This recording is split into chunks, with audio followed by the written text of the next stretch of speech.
Hello. So it's a bit wibbly wobbly because the camera is on a chair, so I try not to walk too much. A lot of comments on the subwoofer small video, which is not a video I posted anywhere except on my YouTube, because I know it's hard to like get what it does. So yeah, that might have been a failure on my part. I should have known, but sometimes sometimes it happens that I just post something because I thought, well, I was like impressed or something, and then the video itself is not that impressive. Some people liked it, some people didn't. Some people said rubbish only, which is fine, but it's not very helpful. I mean, what is rubbish? Can you tell me what the rubbish part is? So maybe I can adjust something, or maybe I disagree, which is also a possibility, of course. Well, anyhow,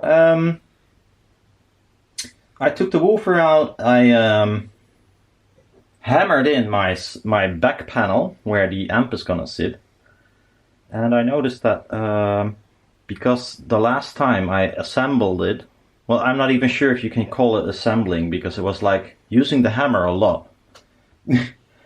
And something crossed my mind, maybe I fucked it up somewhere, like breaking the bond.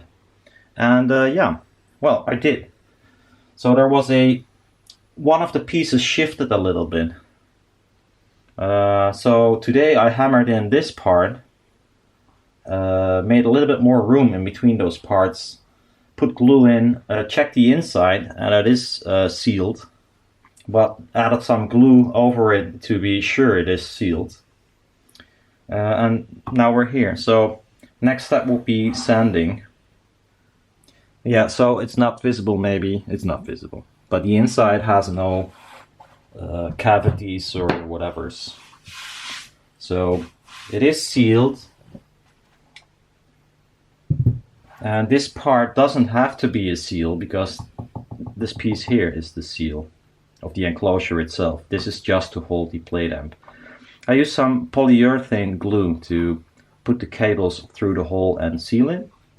So this is in here forever, I'm afraid. Yeah, I cannot get that out ever. Or I have to well, I probably can get it out, but not without destroying something. So tomorrow, if there's some light and it's not too cold or raining, because it rains a lot, I can shave this off. Yeah, a lot of sanding. Front part.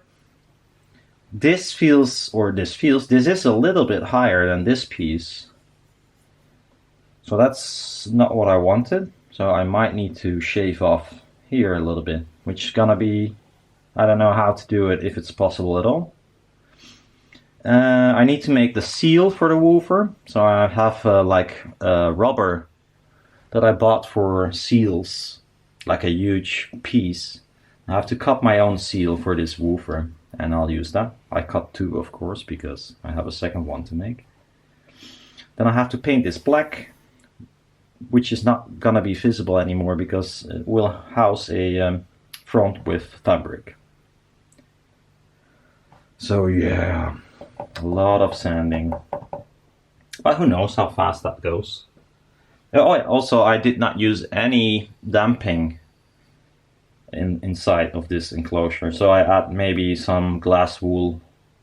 I mean, at the low frequencies I'll use it. It actually shouldn't do anything, so you could get away with no damping at all, I think. But I'll just put it in there because, well, we always put it in there. It might enlarge the cabinet slightly, which could be helpful. I believe filling could extend it like 5 or 10%. I'd rather take 5%, but yeah, so it looks bigger than it actually is. But maybe not at those frequencies, I don't know. I'm not into subwoofers, as you may have known. Yeah, but most of all, it is of course already the second day, but Merry Christmas. Merry Christmas to you. And I might not make a video before then. Well, maybe I do. Maybe some sanding, although that would be really boring, but maybe the result of the sanding before the New Year's. But otherwise, Happy New Year as well. In advance. Yeah, so I'll leave this to dry, or just sit here for a while, and tomorrow I'll do some sanding. I'll get some old clothing, I guess, because I might be covered in it. See ya.